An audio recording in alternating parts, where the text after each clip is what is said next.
when these people go before the courts with illegal guns, they get a tap on the wrist. Combating crime, the minister speaks out on the biggest problem in the war. Several police witnesses giving evidence in the Donna Vasily murder trial. I'll explain coming up in the Bahamas tonight. And correctional conversion, the prison system changes course. The Bahamas tonight, the national report starts now. Now in HD.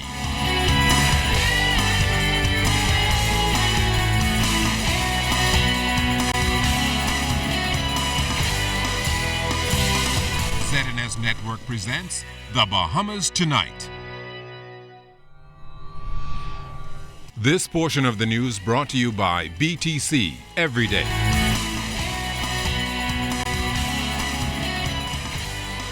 The National Security Minister says the solution to crime is not a simple, straightforward one, but includes a multiplicity of issues, concerns, loopholes, and challenges, all of which government is working hard to address. Good evening, everyone. I'm Charisma Robinson. And I'm Chris Saunders. Thank you so much for joining us tonight. While he expressed optimism that they will win the war, he took the time in Parliament to outline some of the major barricades that, in his view, contribute to the systematic crime dilemma in our country.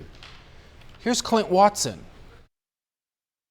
It's really difficult to understand how those who adjudicated in the courts can live in the same community in which we live and do not understand the necessity. National Security Minister the Honorable Dr. Bernard Nonage mincing no words as he cautiously addressed the issue of crime in the Bahamas and the many complexities his ministry faces in reducing the high levels. Speaking in Parliament Wednesday evening, Dr. Nonage was adamant that there are greater forces than just the act of crime on the streets that feed into the proliferation of this menace, and it hinges on the judiciary. When someone came before them in the court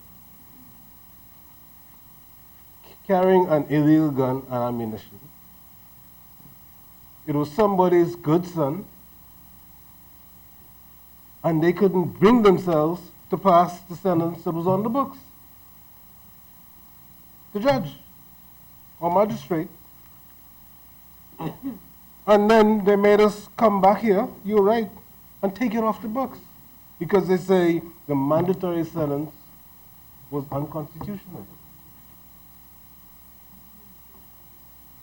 And then, when these people go before the courts with illegal guns, either in possession or using them in a robbery or armed robbery or some shooting, they get a tap on the wrist.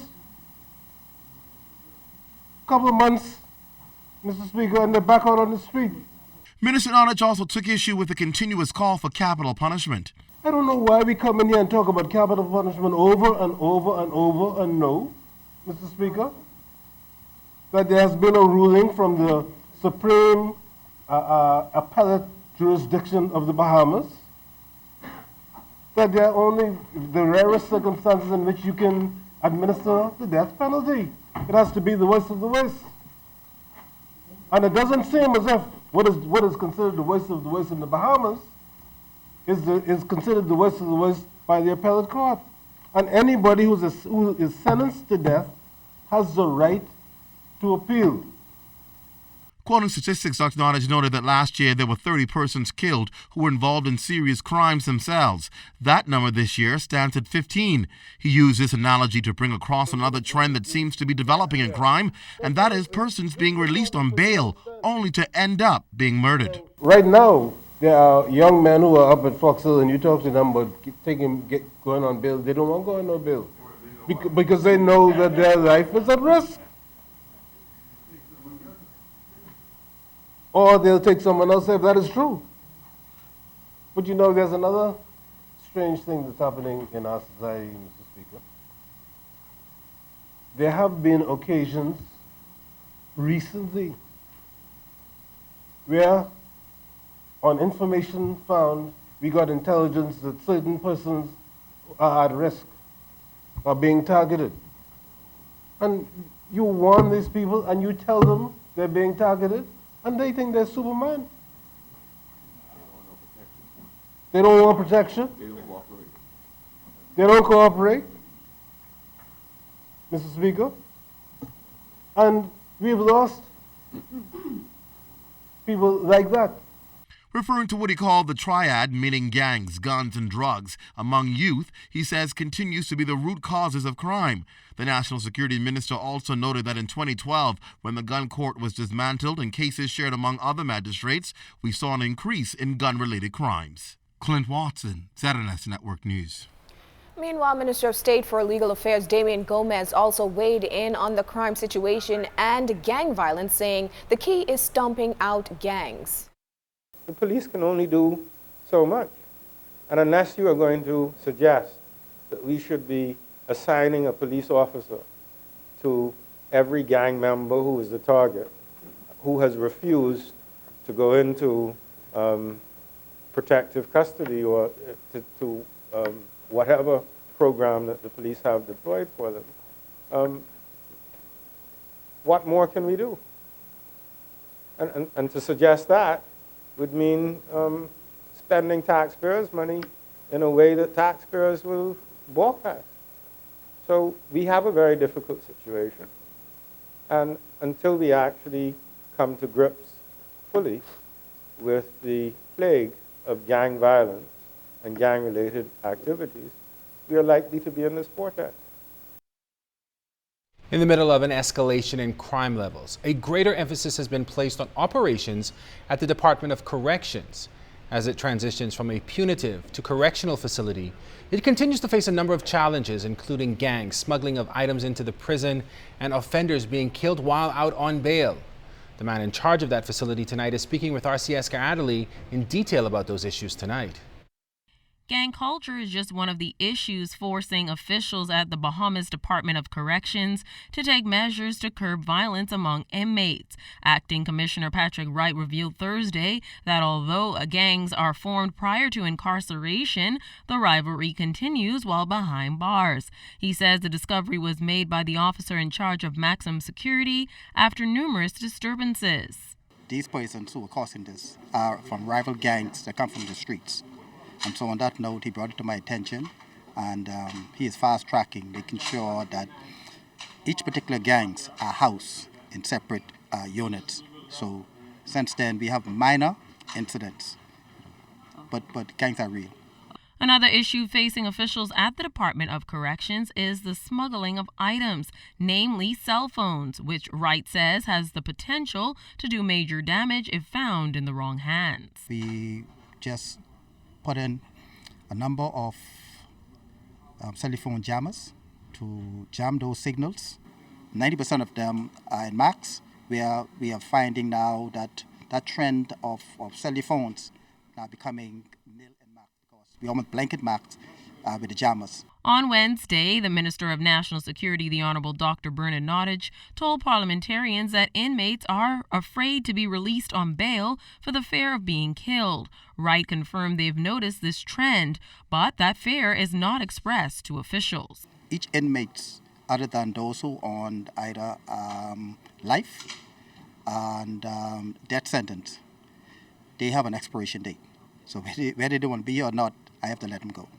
Sad to say.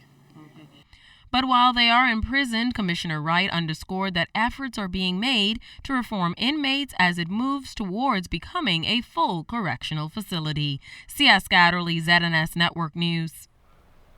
Over in the Supreme Court, testimony continued in the high-profile murder trial of murder-accused Donna Vasili on Thursday. The 55-year-old is accused of killing her husband, podiatrist Philip Vasili, earlier this year. Today, several police witnesses who processed the scene took the stand, presenting evidence. Lennon Davis tells us more. First to take the witness stand Thursday morning was Detective Constable Nikita Roll of the Central Detective Unit's Homicide Division. Constable Roll told the court that while on duty on March 24th, she gave Sergeant Esther Miller certain instructions about two female suspects, the accused Donna Vasili and Nicola Gonzalez, who were in police custody. Constable Roll further explained to the court that she collected clothes from Donna Vasili, which she described as a white robe with DV inscribed on it, a blue dress, and a beige tank top. Sergeant Esther Miller also took the witness stand and presented Vasili's clothing taken from the police to the court. Sergeant Miller said she later took the items to the forensic lab and handed them over to Detective Lyndon Dorsett. Defense attorney Elliot Lockhart QC cross-examined Miller on whether or not she asked the accused any questions about the robe and blue dress. Sergeant Miller responded, "No, I did not." Attorney Lockhart then asked Miller if she made any inquiries beyond collecting the items. She again replied, "No, I did not." Corporal Jermaine Knowles of the K-9 unit was the third police witness to give evidence during the murder trial. He said at 7:45 a.m. on March 24th, he received information via radio of a murder at Ocean View Drive in Old Fort Bay. He proceeded to the property and was greeted by security officer Marvin Powell, who took him to a beige residence where he met Quentin McGrath, who escorted him to the home. Corporal Knowles said he noticed bloodstains on the wall, kitchen patio table, and on a knife. When he entered the kitchen, he saw a white male lying on the floor in a white T-shirt and dark-colored pants. Knowles contacted the police control room and asked Quentin McGrath who the person was on the floor. He said McGrath replied, "Philip Vasili." Additionally, while in the bedroom of the home, he noticed a white female wrapped in a sheet, crying and shaking. Knowles said the lady in the bed said that she and her husband had a fight that night. He later cautioned her and told her to be careful what she said further. Corporal Knowles said Lauren Vasili later entered the room and whispered to the woman and told Knowles that it was her mother, Donna Vasili. 6 of a 12-page crime report was also revealed during Thursday's court proceedings. Meanwhile, witnesses are expected to be cross-examined via video link during the murder trial on Friday. LaDawn Davis, ZNS Network News.